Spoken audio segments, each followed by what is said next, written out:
नमस्कार, स्वागत है आपका एकलव्य अकादमी टूंडला में। आज हम आपके लिए लेके आए हैं भूगोल का अध्याय फर्स्ट जो हम आपको करा रहे थे, साम्राज्य एवं भारत का विस्तार और भारत की स्थिति। तो भारत की जो स्थिति और विस्तार है उसके बारे में जो हम आपको बता रहे थे, उसी अध्याय सेकंड हम आपके लिए लेके आए हैं भारत के पड़ोसी देश और उनका किस किस राज्य से उनकी सीमा लगती है। तो आइए चर्चा करते हैं हम आपके लिए कि भारत के कौन से राज्य की किस देश के साथ सीमा लगती है। ठीक, तो आइए हम सबसे पहले जो कि बहुत ज्यादा हाईलाइट रहता है मामला पाकिस्तान का, और पाकिस्तान का जो मामला हाईलाइट रहता है उसके बारे में हम चर्चा करते हैं कि पाकिस्तान के साथ हमारे देश की कौन कौन से राज्य की सीमा लगती है, कितनी सीमा पाकिस्तान से लगती है। तो आइए चर्चा करते हैं सबसे पहले भारत पाकिस्तान की सीमा के बारे में। पहले हम देखेंगे भारत पाकिस्तान की सीमा कहां से कहां तक है। तो भारत का जब विभाजन हुआ उससे 1947 ईस्वी में सर हेनरी रेडक्लिफ ने इस रेखा को खींचा था, और इस रेखा को खींचा था तो आप देख सकते हो पंजाब से लेकर गुजरात तक, पंजाब से लेकर गुजरात तक पाकिस्तान की सीमा है। और इसमें कौन कौन से राज्य मिलते हैं लगते हैं, लद्दाख, जम्मू कश्मीर, पंजाब, राजस्थान, गुजरात, ये सीमा पाकिस्तान के साथ लगती है। और हमने पहली वीडियो में समझाया था कि एलओसी कहां पर, तो एलओसी ये वाली लाइन है। अब इसमें प्रश्न हरियाणा को कि क्या पाकिस्तान की सीमा हरियाणा से लगती है, तो पाकिस्तान की सीमा हरियाणा से नहीं लगती है।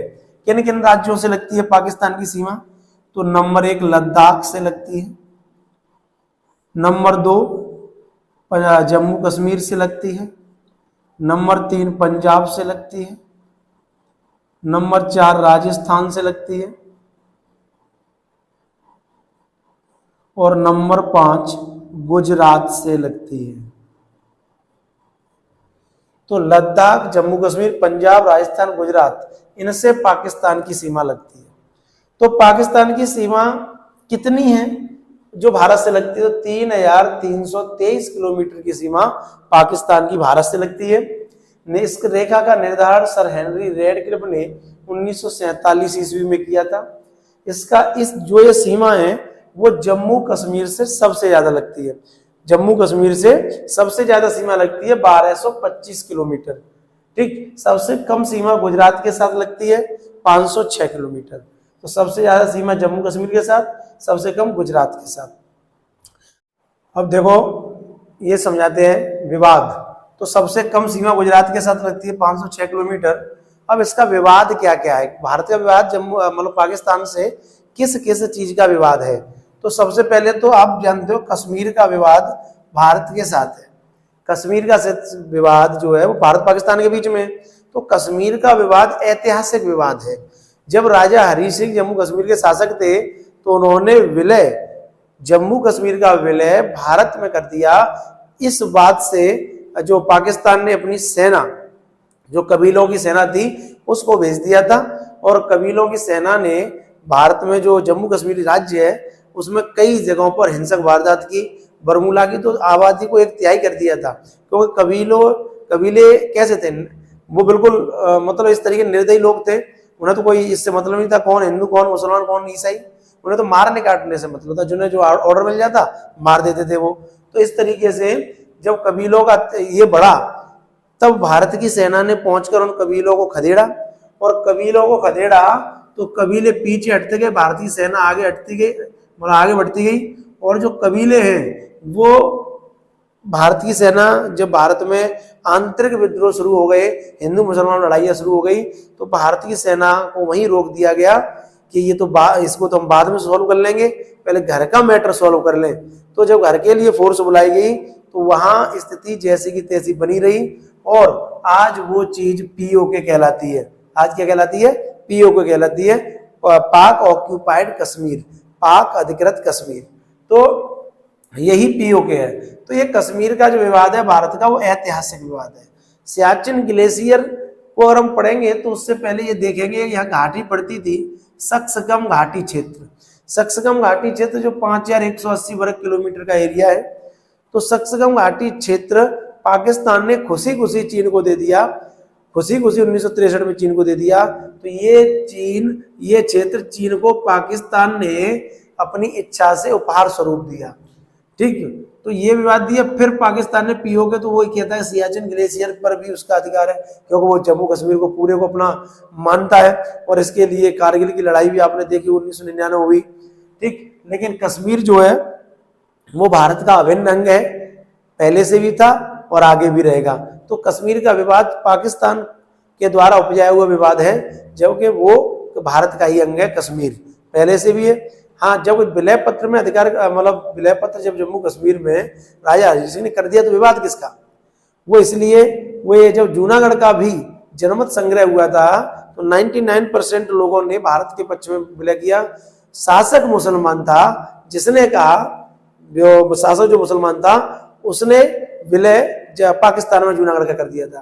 तो जब सुबह अखबारों में ये बात छपी कि जूनागढ़ का विलय पाकिस्तान में कर दिया गया है, तो इस बात पर सरकार ने एक्शन लिया, क्योंकि वहां जनमत संग्रह अलाउ था। तो वहां जन्म संग्रह हुआ था कि न कि विलय पत्र, इसलिए जूनागढ़ भी भारत का हिस्सा है। तो पाकिस्तान आजकल जूनागढ़ की बात कर देता है कभी कभी, तो वो भी हिस्सा भारत का है, क्योंकि वहां जन्म संग्रह हुआ था। ठीक, ये इतिहास में पढ़ाएंगे और आगे जी, ये भूगोल की बात है। अभी भूगोल में समझते हैं कि भूगोल में जो सीमा को लेकर विवाद है वो है कच्छ के रण एवं सर क्रीक का विवाद। तो पहली बात समझे कच्छ का रण क्या है। तो कच्छ का रण गुजरात में एक दलदली एरिया है, जिसका क्षेत्रफल 23,000 वर्ग किलोमीटर है। 23,000 वर्ग किलोमीटर कच्छ के रण का क्षेत्रफल। ये एक दलदली एरिया है। इसमें मछली उत्पादन होता है, मछली उत्पादन है, पेट्रोलियम है, ठीक है, और नमक उत्पादन है। तो ये मतलब इम्पोर्टेंट एरिया है, जिसको पाकिस्तान अपना बताता है कि ये कच्छ का रण हमारे में है। तो पाकिस्तान ऐसा क्यों बताता है भाई? कोई तो कारण होगा क्यों बताता है पाकिस्तान। तो पाकिस्तान इसलिए बताता है क्योंकि 1842 में सिंध पर कब्जा किया था चार्ल्स नेपियर ने, और सिंध को मिला दिया था मुंबई में। तो जब बंबई में सिंध को मिला दिया था, तो कच्छ के रण पर भी उसने कब्जा कर लिया था। अब जब कच्छ के रण पर कब्जा कर लिया 1842 में चार्ल्स नेपियर ने, तो यही चीज पाकिस्तान जब अलग हुआ तो उसने कहा नहीं, ये तो कच्छ का रण हमारा है, हमें दीजिए। ठीक है, ये सिंध क्षेत्र के अंतर्गत आता है। तो वो क्यों कहता है? वो इसलिए कहता है। ठीक, तो ये समझ में आ गया होगा। अब बात आती है सर क्रीक। तो सर क्रीक किसे कहते हैं? तो जो क्रीक है वो क्रीक क्या है? क्रीक कहते हैं जो नदी होती है, और नदी की पतली पट्टी, अर्थात नदी जैसी पतली पट्टी पानी की। तो पानी की पतली पट्टी मतलब क्रीक कहलाती है। नदी नहीं होती, पर नदी जैसी, पानी कम होगा लेकिन पतली पट्टी होगी, उसे क्रीक कहते हैं। तो अंग्रेज के नाम पर सर क्रीक इसका नाम पड़ गया। अब यहाँ विवाद क्या है? ये विवाद ये है कि यहाँ पे आपने मैप ये देखोगे तो यहाँ दो लाइन है, एक रेड लाइन है और एक ग्रीन लाइन है। तो जो रेड लाइन है, तो भारत तो कहता है कि यहाँ तक हमारी सीमा है, और पाकिस्तान कहता है कि नहीं नहीं, यहाँ तक हमारी सीमा है। तो इस सीमा रेखा का विवाद है, और ये 96 वर्ग किलोमीटर का विवाद है। सर क्रीक का विवाद कितना है? 96 वर्ग किलोमीटर का एरिया है, इसका विवाद है। बात समझ में आ गई होगी आपके। तो ये सर क्रीक का विवाद है। अगर ये पूछा जाए कि बस 24 डिग्री अक्षांश रेखा विवाद किससे है, तो आप जानते हो 24 डिग्री अक्षांश रेखा भारत और पाकिस्तान के बीच विवाद है।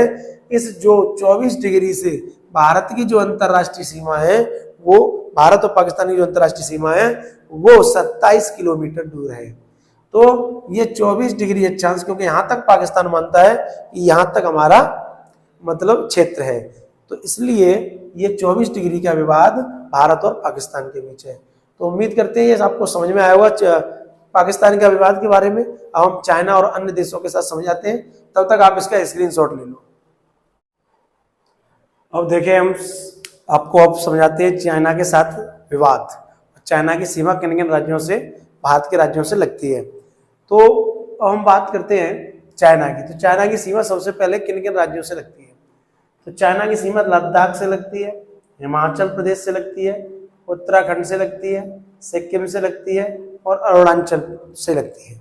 तो चाइना की सीमा इतने 5 राज्यों से लगती है। चाइना की सीमा कितने राज्यों से लगती है? 5 राज्यों से लगती है। अब 5 राज्यों से लगती है। अब उसके बारे में, चाइना के बारे में हम समझते हैं कि चाइना की सीमा का जो निर्धारण था वो हेनरी मैकमोहन ने 1914 में शिमला समझौता हुआ था उस समय चाइना और भारत के बीच में। तो शिमला समझौता के अनुसार 1914 में हेनरी मैकमोहन ने सीमा का निर्धारण किया था। तो चाइना इस शिमला समझौते को नहीं मानता है।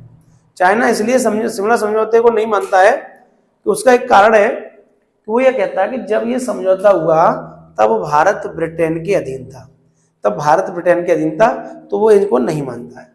अब अगर हम इसकी बात करें भारत के मैप की चाइना के साथ, तो आप जानते हो कि ये जो एरिया है वो चाइना ने पाकिस्तान ने चाइना को दे दिया था, अभी हमने समझाया था घाटी, ठीक है। इसके बाद इसको चाइना ने 1962 में इस क्षेत्र पर, भारत के क्षेत्र पर कब्जा कर लिया था, जो अक्साई चीन बोला जाता है। अब अक्साई चीन जो भारत और चाइना के बीच में जो LAC लाइन है, वो LAC लाइन ये है, इसको कहते हैं लाइन ऑफ एक्चुअल कंट्रोल। तो line of actual control Bharat और चाइना के बीच है। यहां पर ये बिंदु गलवान है। तो गलवान घाटी का आपने मामला सुना होगा, जहां हिंसक झड़पें हुई थी, जहां हमारे वीर सैनिक शहीद हुए थे, फिर प्रतिशोध बदला लिया गया, तो उनके भी शहीद किया, उनके भी सैनिकों को मारा गया। तो ये गलवान घाटी में, ये जो गलवान घाटी का मुद्दा है, जो जहां झड़प हुई थी, इसलिए गलवान घाटी फेमस हो गई, क्योंकि यहाँ भारत और चाइना की सैनिक लड़े, भारत चाइना के सैनिक लड़े। अगर हम बात करें इसी LAC के आगे, तो इस LAC में यहाँ हॉट स्प्रिंग एरिया है। आप जब मैप को पढ़ोगे तो आपको उसमें दिखाई देगा, ऊपर यहाँ पे फिंगर्स हैं, 8 फिंगर्स, यानी पहाड़ियां हैं, छोटी छोटी पहाड़ियां हैं। तो हॉट स्प्रिंग एरिया ये LAC के पास है। इसी गलवान से ऊपर एक एरिया है दौलत बेग ओल्ड एरिया, और यहाँ पर एक पेंगोंग झील है। और पेंगोंग झील को आप जानते होंगे, क्योंकि चाइना यहाँ तक आने का प्रयास कर रहा है, चाइना और उसको अपना बताता है। जबकि यहाँ पर आप इस झील पर 3 इडियट का जो अंतिम सीन है, जब 3 इडियट जब आमिर खान को ढूंढने जाते हैं, तो आपने देखा होगा वो जो अंतिम दृश्य है 3 इडियट का, वो इसी झील के किनारे फिल्माया गया है। तो ये पेंगोंग लेक है, पेंगोंग झील है। तो ये भारत और चाइना के बीच का मतलब कुछ पॉइंट है। अब बात करते हैं भारत चाइना के विवाद की, दोकलम विवाद की। दोकलम विवाद क्या है? तो दोकलम ये तिब्बत एक स्वतंत्र देश हुआ करता था, लेकिन चाइना ने 1950 के आसपास उस पर कब्जा कर लिया। और कब्जा करने के बाद जब चाइना ने तिब्बत पर कब्जा किया, तो वहाँ का धार्मिक गुरु दलाई लामा उस तिब्बत को छोड़कर भारत में उसने शरण ली। तो जवाहरलाल नेहरू ने उस समय उसको शरण दी, शरणार्थी के रूप में, नागरिकता नहीं दी।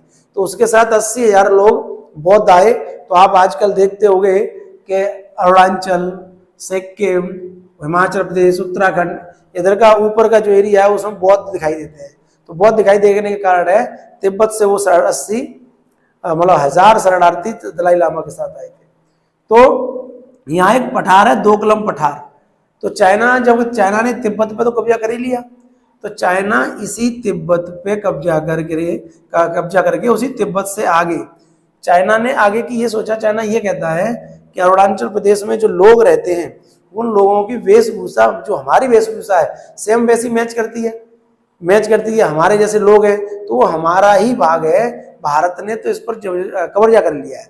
तो अरुणाचल प्रदेश को कब्जा करने के लिए वो कई बार अरुणाचल प्रदेश से भी उसने घुसपैठ करने का प्रयास किया है। तो उसने दोकलम से घुसने का प्रयास किया। 18 किलोमीटर चाइना की सेना अंदर आई। 18 किलोमीटर चाइना की सेना अंदर आई। जब मुलायम सिंह रक्षा मंत्री थे, तब मुलायम सिंह जो रक्षा मंत्री थे, तो उन्होंने पहले एक बात समझाई थी और कही थी। उन्होंने कहा था कि उस समय जब चाइना ने हमारे देश पर कब्जा करने का प्रयास किया, तो हमने उनकी सेना को 4 किलोमीटर भीतर उनके घर में प्रवेश करवा दिया। यानी हमारी खुद की सेना उनके 4 किलोमीटर भीतर चली गई। और उन्होंने कहा था कि हमारा जो दुश्मन है वो पाकिस्तान दुश्मनी में कहीं नहीं टिकता है, जो असली दुश्मन है वो है चाइना।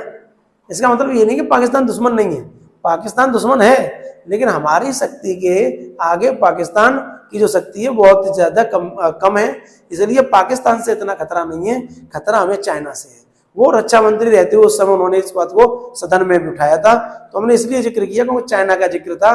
तो चाइना के जिक्र के लिए, चाइना के लिए हमें मुलायम सिंह जो रक्षा मंत्री जिस समय थे वैसी पॉलिसी हमें आज के समय में चाहिए, तब हम चाइना की पॉलिसी उससे टक्कर लेंगे। ऐसा हमें मतलब उस समय की जो दृढ़ निश्चितता थी, और आज तो हम उससे कहीं ज्यादा आगे हैं हर चीज में, तो हमें ऐसी ही चीजें दिखानी पड़ेंगी। तो अरुणाचल प्रदेश, तो दोकलम जो विवाद था, तो जो दोकलम विवाद में इस दोकलम विवाद पर उन्होंने दोकलम पठार पर कब्जा किया चाइना ने, और वो चाइना इसके माध्यम से भारत में आगे बढ़ना चाहता था। यहाँ बंगाल, जो बंगाल है, बंगाल से पूर्वोत्तर राज्यों में जाने के लिए 36 किलोमीटर का गलियारा है, 36 किलोमीटर रास्ता। तो चाइना यहाँ ही क्यों आया? वो इसलिए आया कि चाइना यहाँ आते हुए, यहाँ आकर वो इस रास्ते को ब्लॉक कर देता, और चाइना अगर इस रास्ते को ब्लॉक कर देता तो इसका मतलब है कि इन पूर्वोत्तर राज्यों का, पूर्वी राज्यों का, जिन्हें सेवन सिस्टर कहा जाता है, तो इन पूर्वी राज्यों का भारत से संपर्क टूट जाता और ये पूर्वी राज्य पूरे चाइना के अधीन हो जाते हैं। इसलिए चाइना यहाँ होकर आने का उसने प्रयास किया।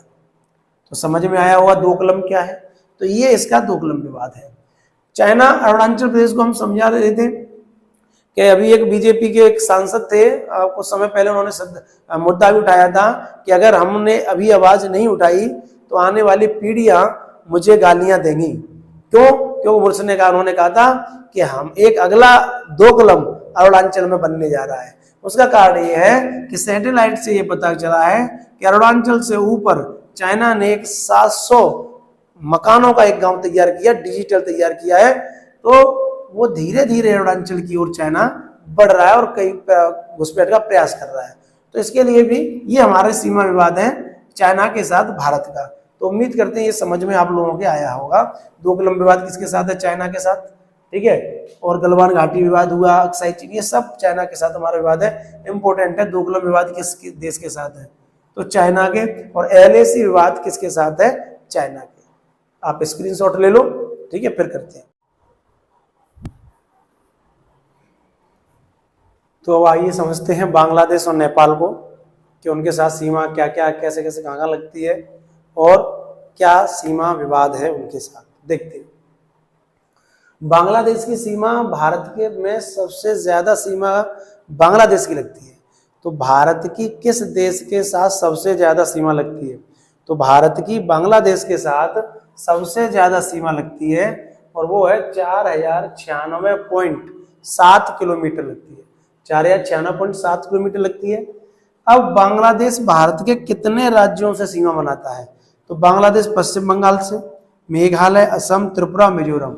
आप देख सकते हो ये बांग्लादेश है, इस तरफ पश्चिम बंगाल है, ये मेघालय, असम है, मिजोरम, त्रिपुरा।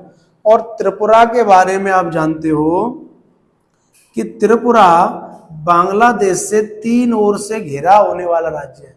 तो एक ऐसा राज्य जो बांग्लादेश से 3 ओर से घिरा है, एक ऐसा राज्य जो बांग्लादेश से 3 ओर से घिरा है, वो कौन सा है? त्रिपुरा है, ठीक। तो इस तरीके से बांग्लादेश इनके साथ सीमा बनाता है। तो बांग्लादेश टोटल कितनी सीमा भारत के साथ बनाता है? 4096.7 किलोमीटर। जितने भी पड़ोसी देश भारत के हैं उन सबसे ज्यादा सीमा बांग्लादेश से लगती है। मेघालय, असम, त्रिपुरा, मिजोरम 5 राज्य भारत के लगते हैं बांग्लादेश से। सबसे ज्यादा सीमा बांग्लादेश पश्चिम बंगाल से बनाता है, सबसे अधिक बनाता है 2217 किलोमीटर। जैसा कि आपको दिखाई भी दे रहा होगा कि ये बांग्लादेश है, यहाँ ऐसे पश्चिम बंगाल है और ये होता हुआ पश्चिम बंगाल यहाँ तक आया है। तो इतनी सीमा वो बनाता है 2217 किलोमीटर पश्चिम बंगाल के साथ। तो बांग्लादेश के साथ जो सीमा है उसे कहते हैं शून्य रेखा, जीरो लाइन। वैसे पाकिस्तान के साथ 1947 में जब सीमा रेखा खींची गई थी, रेड क्लिफ लाइन, तो वो रेड क्लिफ लाइन यहां भी खींची गई थी क्योंकि ये बांग्लादेश उस समय पाकिस्तान का पूर्वी प्रांत हुआ करता था। 1971 में जब बांग्लादेश आजाद हुआ तब ये बांग्लादेश मतलब अलग हुआ, तब इसकी सीमा अलग हुई, और पहले यही रेखा रेड क्लिफ रेखा के नाम से जानी जाती थी। तो अब उसको उस रेखा का नाम है शून्य रेखा। इसमें इसके साथ कोई विवाद भारत का नहीं है।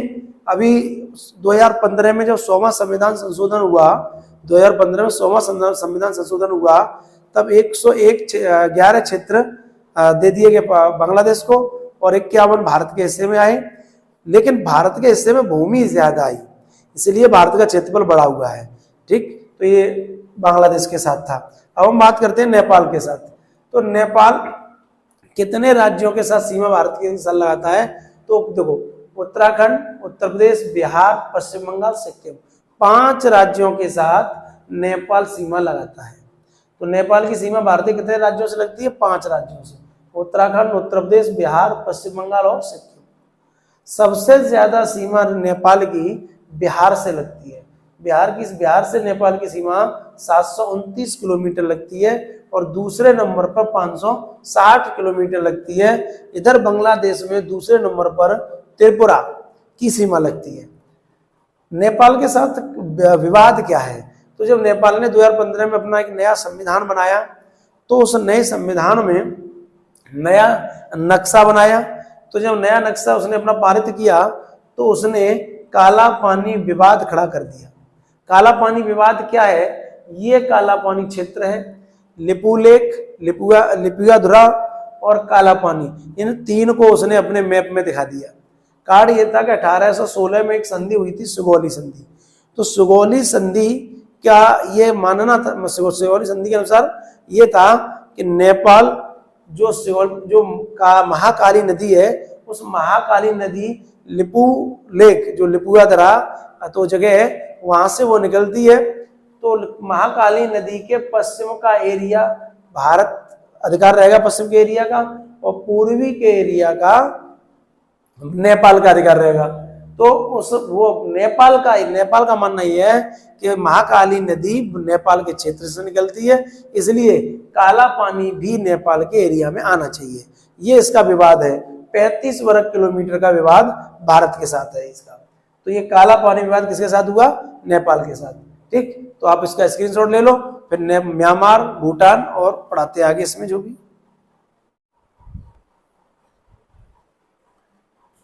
तो आइए अब चर्चा करते हैं भारत के जो अन्य पड़ोसी देश बचे हैं, भूटान, म्यांमार और अफगानिस्तान। तो भूटान के साथ हम बात करते हैं कि भूटान के साथ तो कौन कौन से राज्यों की सीमा लगती है। तो देखो, भूटान के साथ 4 राज्यों की सीमा लगती है, सिक्किम, पश्चिम बंगाल, असम और अरुणाचल। सिक्किम, पश्चिम बंगाल, असम और अरुणाचल। ठीक है, भूटान को बफर कंट्री कहते हैं। भूटान को क्या कहते हैं?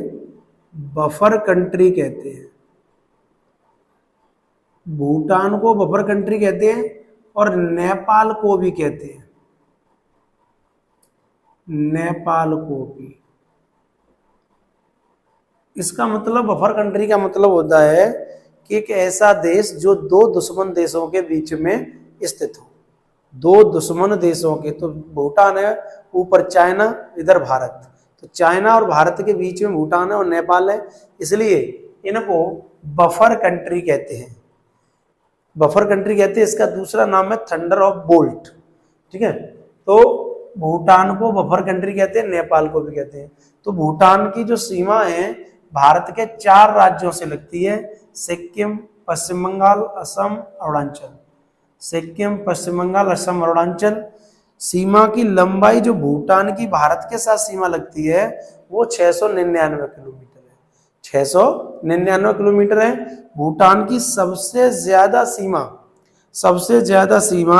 असम के साथ लगती है। किसके साथ लगती है?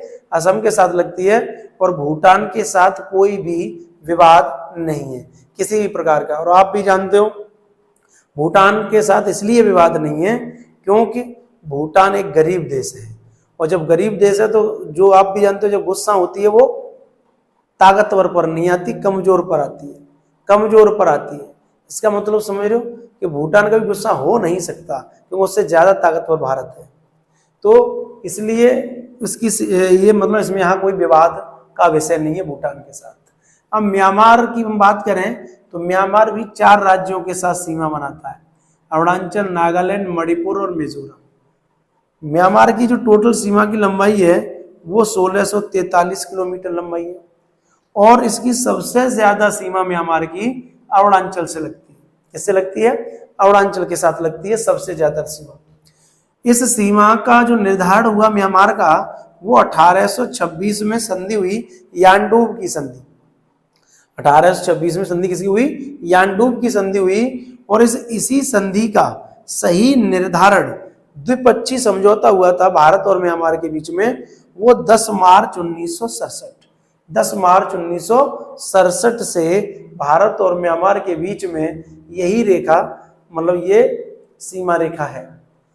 भारत की प्राकृतिक सीमा और म्यांमार की प्राकृतिक सीमा, तो एक अराकान योमा पर्वत है, अराकान योमा पर्वत है, वो इन दोनों को अलग करता है। तो अराकान योमा पर्वत भारत और म्यांमार को अलग करता है। ठीक है, यहाँ भारत और म्यांमार का एक विवाद है, अगर हम पढ़ेंगे तो एक विवाद है कोको स्ट्रीट विवाद या कोको चैनल विवाद। तो कोको द्वीप का विवाद, तो कोको द्वीप विवाद, तो कोको द्वीप विवाद भारत और म्यांमार के बीच में। कोको द्वीप विवाद किसके बीच में? भारत और म्यांमार के बीच में। अब हम बात करते हैं अफगानिस्तान। तो अफगानिस्तान के इधर पाकिस्तान है, ऊपर तजाकिस्तान है। तो अफगानिस्तान की जो सीमा है, भारत और अफगानिस्तान की जो रेखा है उसका नाम है डूरंड रेखा। और डूरंड रेखा, इसका निर्धारण 1896 ईस्वी में मॉर्टिमर डूरंड ने किया था। मॉर्टिमर डूरंड ने, तो मॉर्टिमर डूरंड ने किया। इससे पहली वीडियो में इसकी सन 1897 लिख गई है, तो आप इस 1897 को उस समय जो है सही कर लेना। अगर आप लोग देखो तो वहाँ सही कर लेना, 1896 है। तो 1896 ईस्वी में मॉर्टिमर डूरंड ने अफगानिस्तान और भारत के बीच एक रेखा खींची जिसका नाम है डूरंड रेखा। क्या नाम है? डूरंड रेखा। ठीक, इसकी सीमा की लंबाई 106 किलोमीटर है। भारत की सबसे कम सीमा अफगानिस्तान के साथ ही लगती है 106 किलोमीटर, और सबसे ज्यादा सीमा लगती है बांग्लादेश के साथ 4096.7 किलोमीटर। तो इससे एकमात्र राज्य सीमा बनाता है और एकमात्र राज्य जिसका नाम क्या है? लद्दाख। तो लद्दाख एकमात्र राज्य जिसका सीमा बनाता है। ठीक है, अब इसके बारे में पढ़ाते हैं। ये स्थलीय मतलब पड़ोसी देश हो गए 7।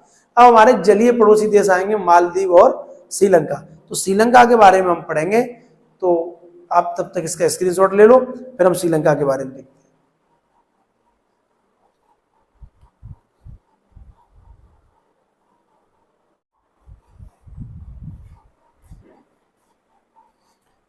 तो देखते हैं, बात करते हैं हम भारत की जलीय सीमा और उसका जलीय पड़ोसी श्रीलंका के बारे में। ठीक, श्रीलंका के अलावा मालदीव भी है, मालदीव, इंडोनेशिया भी उसका जलीय पड़ोसी है भारत का। तो हम बात करते हैं सबसे पहले भारत की जलीय सीमा के बारे में। हमने तटीय सीमा आपको बताई थी पहले, अब हम जलीय सीमा के बारे में बात करते हैं। तो जो जलीय सीमा भारत की है या किसी भी देश की जलीय सीमा है वो कैसे डिवाइड होती है, तो आप ये देखेंगे कि जो एरिया है, जो कटा फटा एरिया होता है, तो इस कटे फटे एरिया को सीधा करने के लिए काल्पनिक रेखा मान ली जाती है। काल्पनिक रेखा मान ली जाती है। उस काल्पनिक रेखा को आधार रेखा कहते हैं।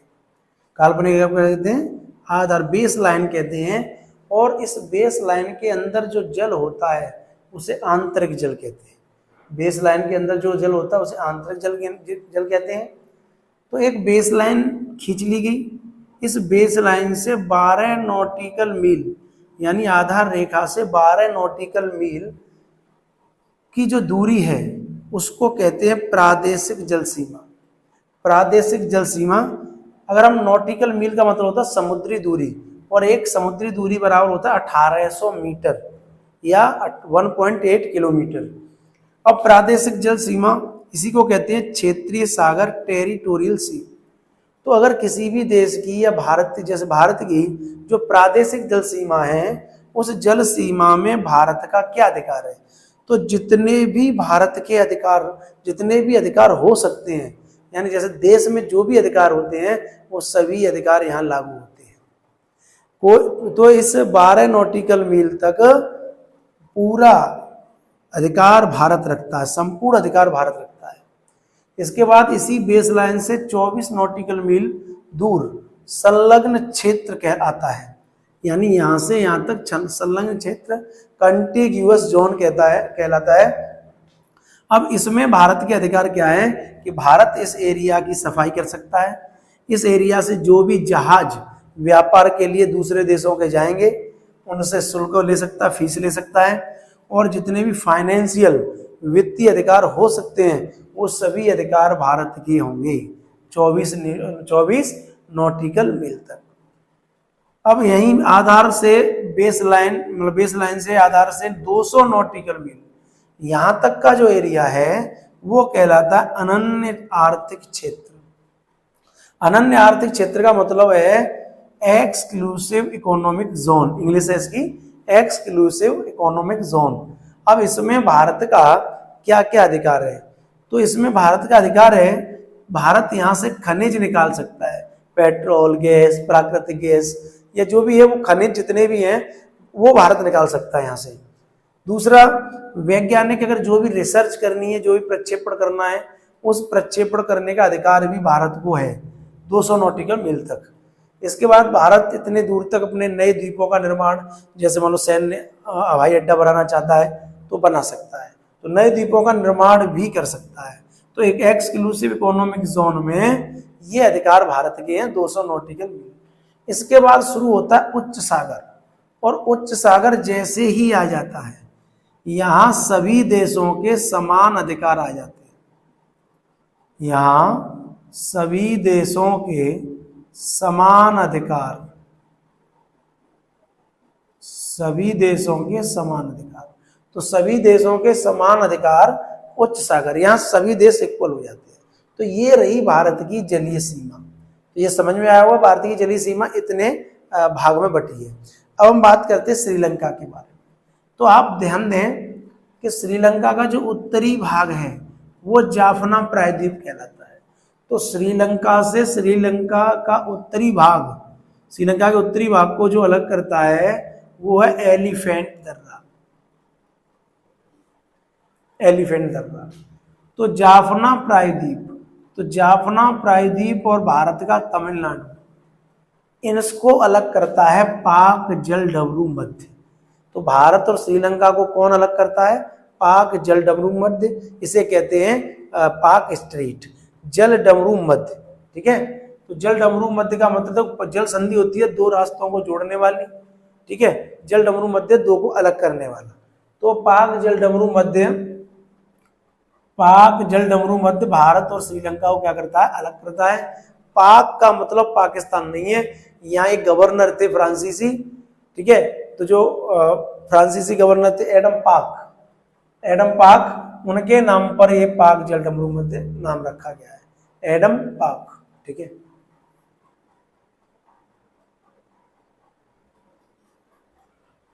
अब इसके बाद पाक जलडमरू मध्य के बाद आता है पाक की खाड़ी। पाक जलडमरू मध्य के बाद क्या आता है? पाक की खाड़ी। और जो पाक की खाड़ी है इसके बाद आता है ये हिस्सा पम्बन द्वीप, पम्बन द्वीप। और इसी पम्बन द्वीप पर आदम ब्रिज है। तो आदम पुल किस द्वीप पर है? पम्बन द्वीप पर। इसी पम्बन द्वीप पर आगे जाके आपको रामेश्वरम मिलेगा, और ये इसलिए ज्यादा प्रसिद्ध भी है कि इससे हमारी पौराणिक कथाएं, भगवान राम से संबंधित घटनाएं जुड़ी हुई हैं। राम सेतु का निर्माण भगवान राम ने किया, ऐसा कथाएं कहती हैं, पौराणिक कथाएं कहती हैं। ठीक है, तो रामेश्वरम। और आधुनिक समय में देखें तो मतलब जो अपने पूर्व राष्ट्रपति रह चुके थे श्री अब्दुल कलाम आजाद, तो डॉक्टर एपीजे अब्दुल कलाम आजाद की ये जन्म स्थली है रामेश्वरम।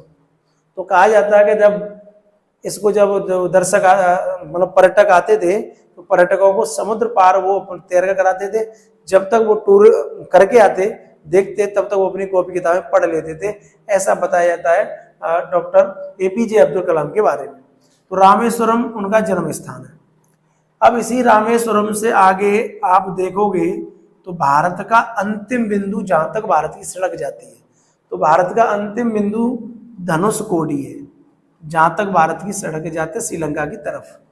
तो आप देख सकते हो पहले नॉर्थ में बंगाल की खाड़ी, पाक जलडमरू मध्य, पाक की खाड़ी, फिर पम्बन द्वीप या रामेश्वरम, उसके बाद मन्नार की खाड़ी आती है। तो इसे उत्तर से दक्षिण के क्रम में भी पूछा जाता है।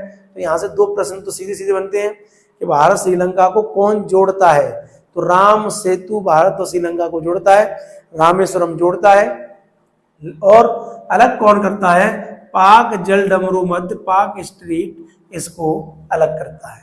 अब यहीं से एक कैनल और निकाली जा रही है, राम समुद्रम कैनल, नहर राम, क्योंकि अभी जो जहाज हैं वो ऐसे करके घूमकर जाते हैं, फिर जो नहर बन रही है राम समुद्रम नहर बन रही है वो इस प्रकार से बन रही है, यहाँ से होते हुए ऐसे। इससे क्या है कि जो जहाजों का रास्ता है वो कम हो जाएगा, जो यहाँ होकर जाते हैं फिर वो यहाँ होकर जाएंगे। तो राम समुद्रम नहर बनकर ये कंप्लीट हो गई है शायद, ये आप चेक कर लेना, लेकिन कंप्लीट हो चुकी है राम समुद्रम नहर। ठीक, तो ये बन रही है यहाँ से, ये बनी है यहाँ से। ठीक, तो आप इतना नोट कर लो, स्क्रीनशॉट ले लो। तो आज हमने आपको भारत के पड़ोसी देश, उनके साथ सीमा विवाद, ये टोटल कंप्लीट करा दिया। ठीक, अब हम एक भारत का परिचय का लेकर आएंगे वीडियो, उसमें भारत के केंद्र शासित प्रदेश कब किसको अधिग्रहण किया गया, उसके बाद उसी में भारत के पूर्वोत्तर राज्यों की सीमा, भारत के किस किस राज्य की सीमा कहाँ लगती है, उसके बारे में चर्चा करेंगे। ठीक, तब तक आप इसको नोट कर लो और स्क्रीनशॉट ले लो। ठीक है, मिलते हैं अगली वीडियो में। नमस्कार।